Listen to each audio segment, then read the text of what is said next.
Heart throb never. Heart throb forever. Yeah, let me do this like this. Y'all, as y'all seen in the title, it ain't where you from, it's where you at. Or is it? What I mean by that is, when we're younger, growing up in the city that we in, or wherever we live at in the United States, our main goal has been put into our head, or how we feel about it, depend on our living situation, our circumstances, or just the hand that life may have dealt us. Whether you have parents or a single parent that, definitely made sure you had everything you needed, or you was one of those kids that either both parents didn't make a lot of money or enough money, or your single parent didn't make enough money, or if you came from a split home, y'all know what I'm talking about. But the whole thing of it ain't where you from, it's where you at, or is it? I mean this when I say that. When we're younger, we grow up thinking that, okay, yeah, I'm gonna get out of here. I don't like this city or whatever, or I just can't see myself living in this city no more, or I can't see myself living in this city at all after I graduate, or whatever the deal is. Y'all know how we talk and how we think. Because the world presents us with so many opportunities, it seems. Like so many things to choose from that we could want to do with our lives. But here's the thing. And I know I keep saying I'm going to tell you what I'm talking about, then go on a tangent, but just bear with me. What I mean by that is this. We say that we're going to get out of the city that we're in. But most of the time, after life deals with us or whatever we deal with, or however it comes down, most of the time we end up right back in that city that we tried to get out of. Or a lot of us never get to leave, period. You see, just due to whatever came your way life-wise, circumstance-wise.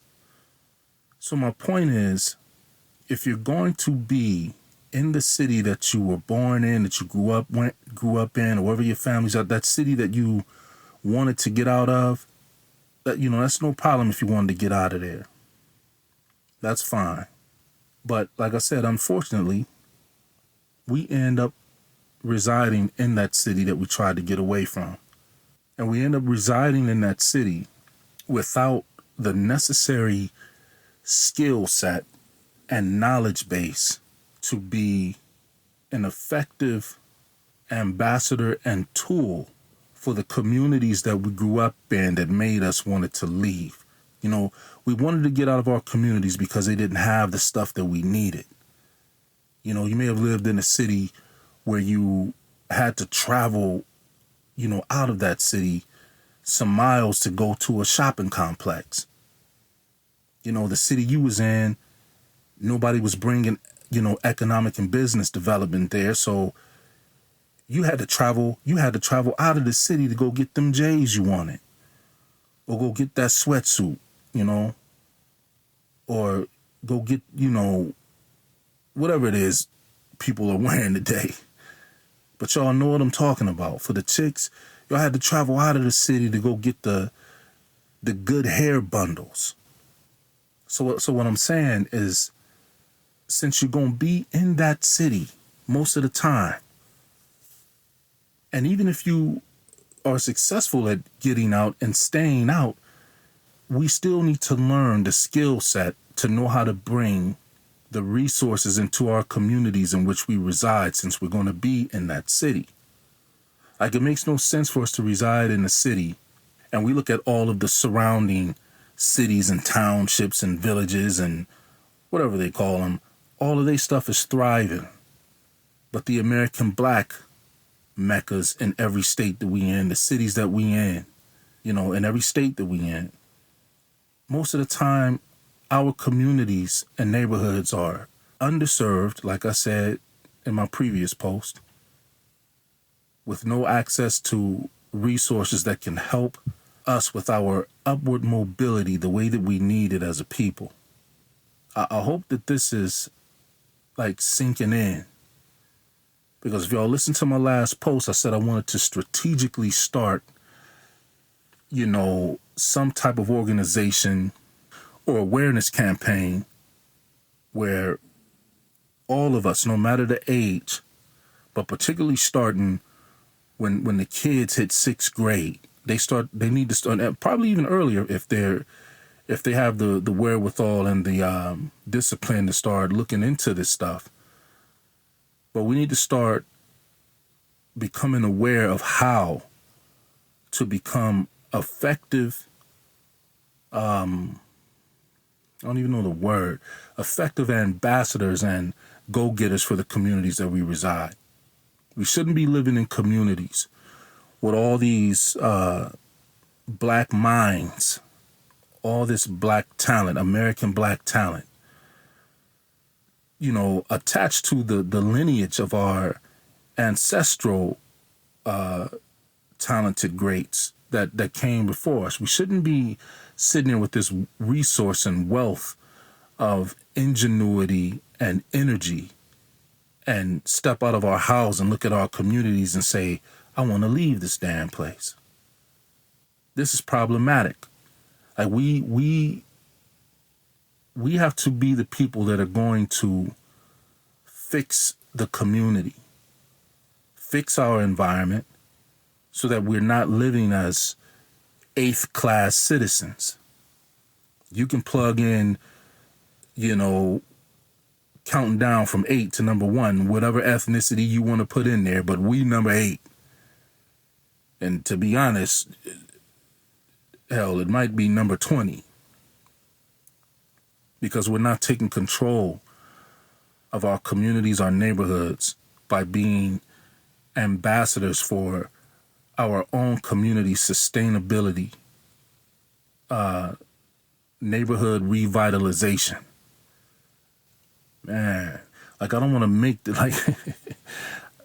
it's hard to be verbal about this thing and not, show, through this this medium of audio, the passion. But I hope y'all hear the passion in what I'm talking about. So I say that we start by wherever y'all at, whoever gets a hold of this audio, y'all need to start scaffolding the young children in your families, scaffolding them to start looking into careers of public administration, civil engineering,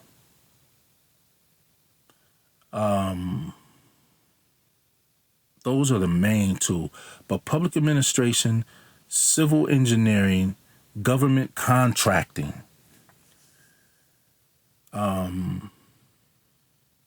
What's another one that is critical for making sure that we make sure our communities are the comfortable rest havens that we need to raise our children and to retire and expire in. Civil engineering, public administration. Start talking to them about careers and becoming those aldermans and political people that we need for our communities. You see, with American black people now making this delineation, we know who we are, and we can no longer allow people that look like us, but a lot of times have not been us. We can no longer allow them to hold the positions over the communities that we reside. So we have to start scaffolding the young people. And even if some older people, maybe they didn't think this way, they can get a hold of this audio and say, okay, man, you know what? I never thought that I could make a difference in my community, but you can.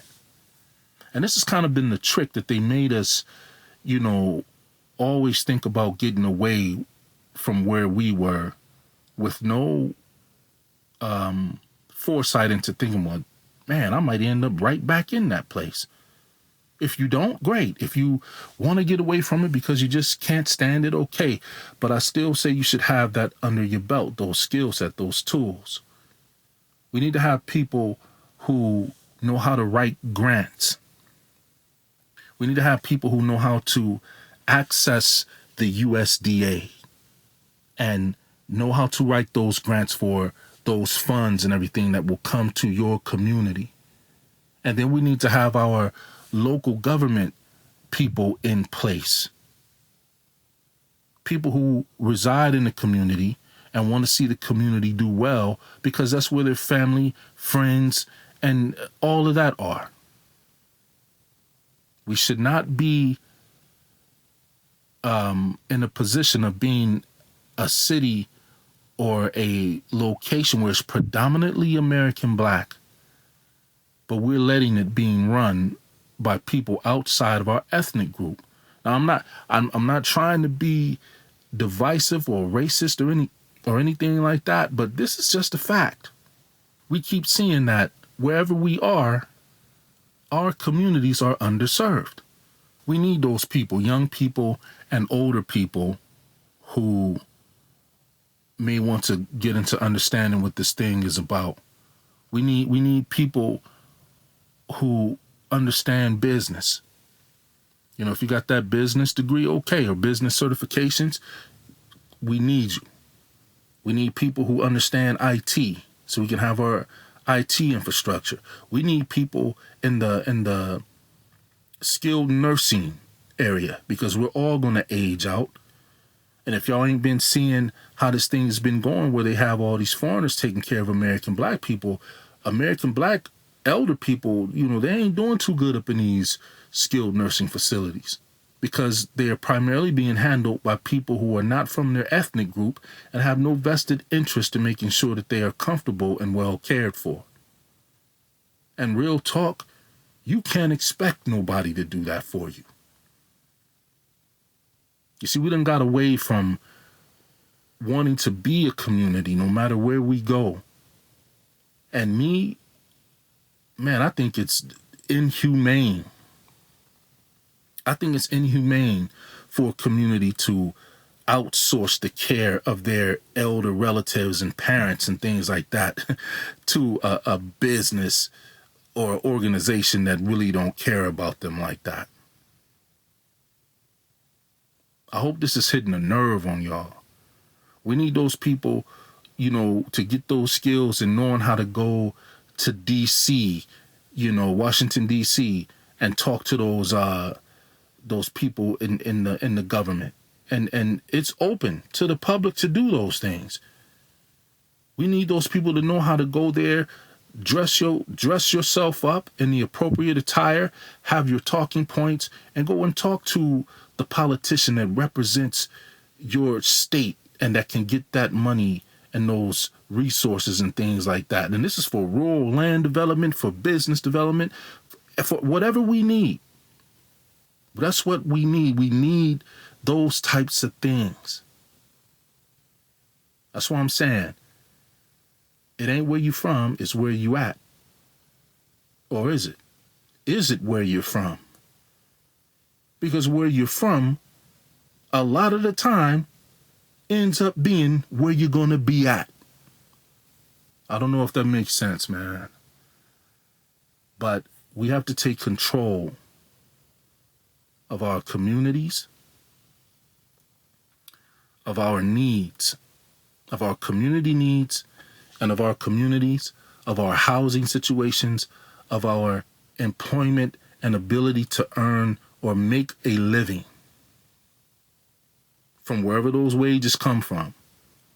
We can no longer depend on people being an ethnic minority or another ethnic group being a minority but in control of our majority ethnic group. That makes no sense. And if you look at any other ethnic group, your American Black self ain't there governing nothing, and they all whatever ethnic group they are. It's all them. So I just wanted to touch on that. I'm out. Heart throb never. Heart throb forever.